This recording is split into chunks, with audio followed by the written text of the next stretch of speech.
So the story involves my father, the second oldest of three brothers, my Uncle Sandy, who was the oldest brother, and my Uncle Allan, who was the youngest of the three. To give you some background, although I live in England with my parents, my family are mostly from Scotland, and we go up there frequently every year. During my earliest memories of my trips up north, my dad would always talk about my Uncle Allan with my half-brother and sister. Now, I never knew who Allan was, nor did I really ever ask, which I feel terrible about. When I finally was told who he was, I found out he was very much respected by just about everyone he knew. He was also a talented guitarist. I mean, extremely talented. Good enough to go pro. Yet he suffered from depression, I believe. He was the kind, from what I've been told, who was good at putting on a brave face and hiding it, but everyone knew it was there in some form or another. Now my dad and Allan were extremely close throughout their lives. I wasn't born at the time, but I can only imagine the shock felt by my dad when the police turned up at his door, telling him that Allan's bike had been found abandoned in a field, and he had gone missing. He was missing for at least a week or two before the police turned up again. This time it was the worst news possible. Allan had been found dead. Committed suicide by lethal injection. My dad and my extended family were devastated. My brother especially loved him, and took after him by having his original acoustic guitar restored, and playing it as well as he could. He also named his second son Allan after him. It's quite ironic to think that my brother has three sons, obviously all brothers, and he plays guitar. Even stranger thinking that I play the guitar. My brother plays the guitar, and so does his oldest son. I truly believe we all picked up on his skills in a way. A little while after the funeral, and everyone had a chance to grieve, my cousin Fiona was out shopping with her mother, in broad daylight, when a random man's voice spoke to them from behind, and said, "Hello, Fiona."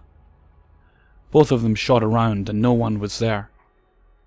And the nice thing is, both of them said it was Allan's voice, and believe he was coming to say goodbye. It's been 18 years and he's still missed by everyone who knew him, like he only died yesterday. Fast forward a few years from Allan's departure from this world, and I'm around 6 years old at the time. This is where my Uncle Sandy comes into the picture, the oldest of the three brothers. My dad loved Sandy, naturally, as anyone would do to your big brother. You look up to them. You respect them and you love them. I, unfortunately, only had the opportunity to meet him once in my life. I hate to say that and regret not meeting him more, as my dad would always tell me he was a true gentleman and a delight to be around. Unfortunately, as if things couldn't get any worse in terms of losses for my dad and the family, Sandy regrettably lost his battle to pancreatic cancer. My dad was in ruins. I'll never forget the moment he found out. The phone ringing, me sitting there not quite understanding why my dad, the man I've always looked up to, my first superhero, was in tears. Completely broken. I don't think I've ever recovered from that, and neither has he. The most beautiful yet sad part of the story is what my sister saw around a year after Sandy passed. The timing was extremely bad when he died. It was Christmas Eve when he passed away, so naturally Christmas is a happy yet sad time for my dad. This particular year, we were up at my aunt and uncle's house in Scotland for Christmas, with the rest of my mum's side of the family. So as it was fairly crowded, my parents, me, and my sister were all staying in the same room. My sister has a bit of a rep of waking up in the middle of the night, but this time she had told me not to tell the story to my dad straight away, as we didn't want to upset him. She had woken up during the night feeling like someone else was in the room besides us.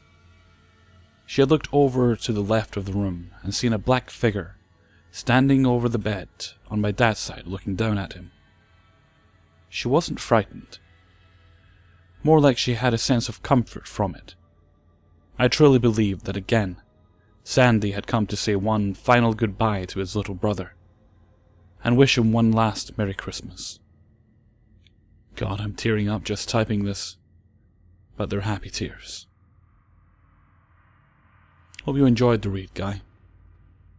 It was difficult to type, but it's still incredible to think that his two brothers are still here in spirit. Gone. But never truly gone.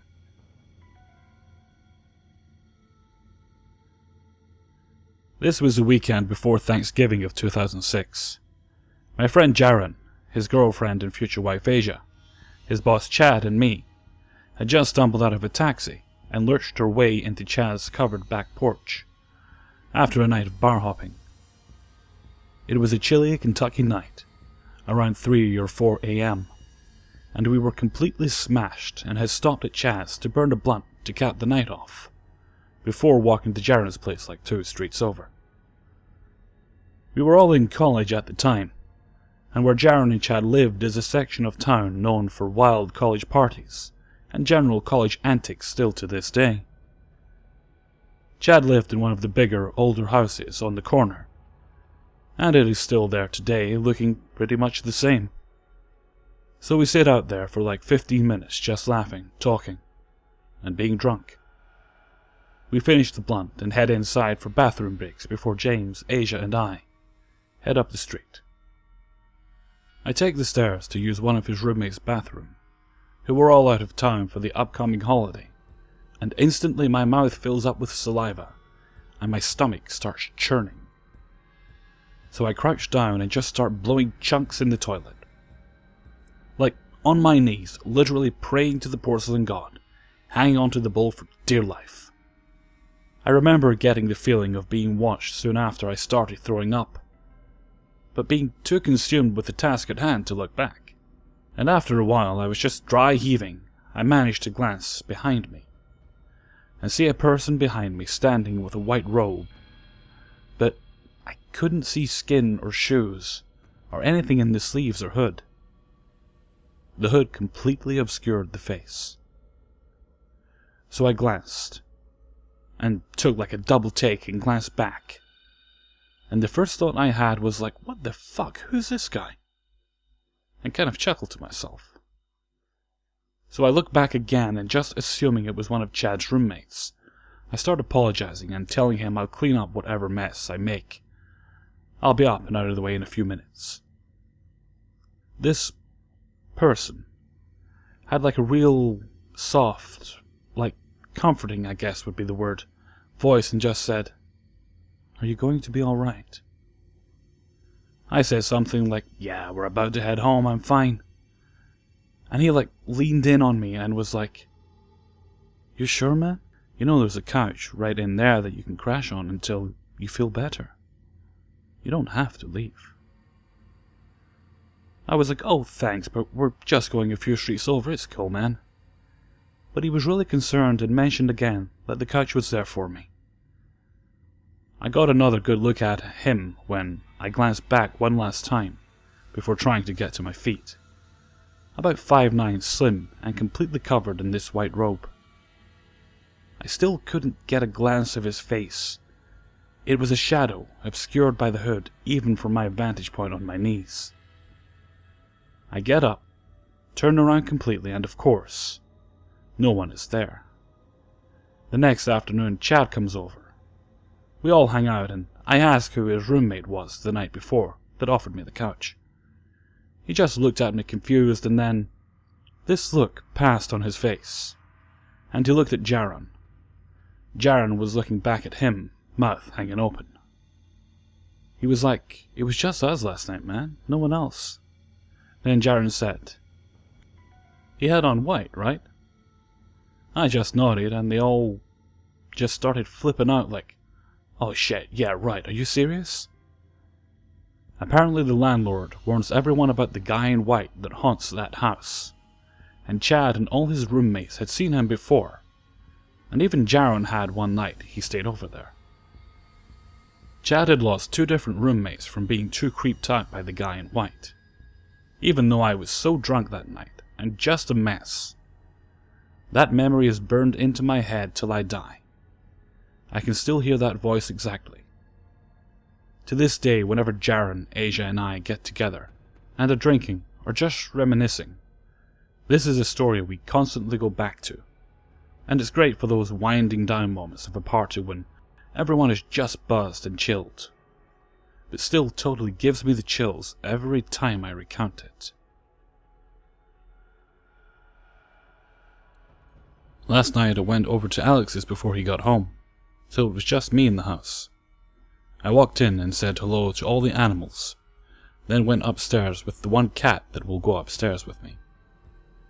Alex's room is directly on your right when you go up the stairs, and there is a large, 15 feet wide, probably 25 feet long, hallway type area that all the rooms feed into.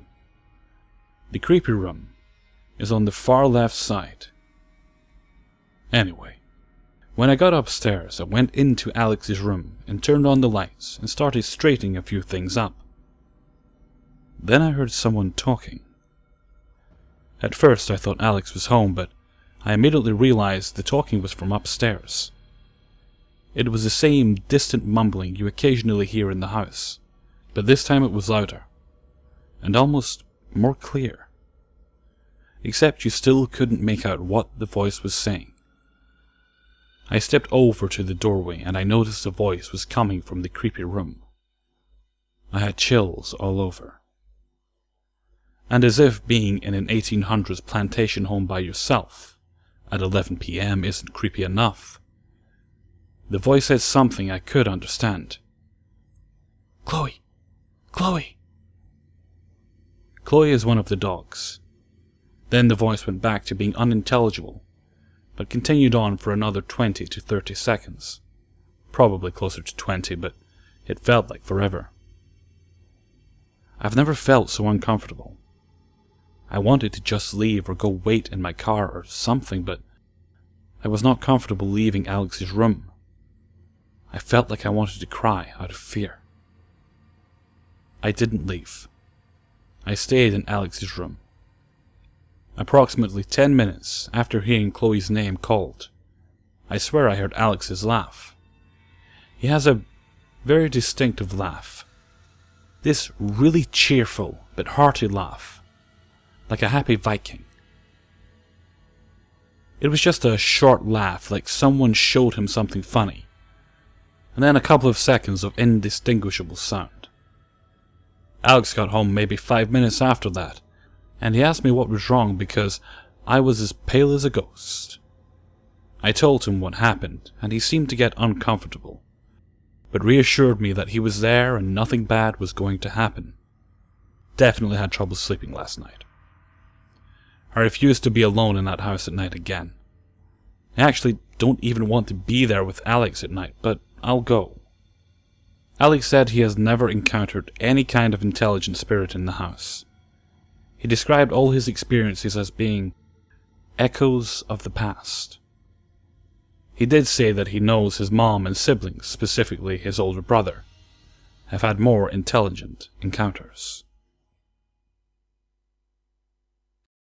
Hey guys, Hellfreezer here, and thank you very much for listening to True Paranormal Stories, Episode 4. It's a bit of a close one this week. I only actually just got the last story I needed about an hour or so before I uploaded this video. So I'm very thankful and very grateful to all concerned for allowing me to use their experiences. I hope you guys enjoyed the Bluebeard upload yesterday, or was it still today? Well, depending on where you're listening. I'm not sure if I'm going to make a habit of doing fairy tales. I quite enjoy them myself, and I would like to narrate more. Let me know what you think in the comments. Some of them can be truly disturbing, others are just kinda weird. But if you'd like more, just say so, and I'll add it into the rotation. Anyway, until next time, thank you very much for listening, and take very good care of yourselves.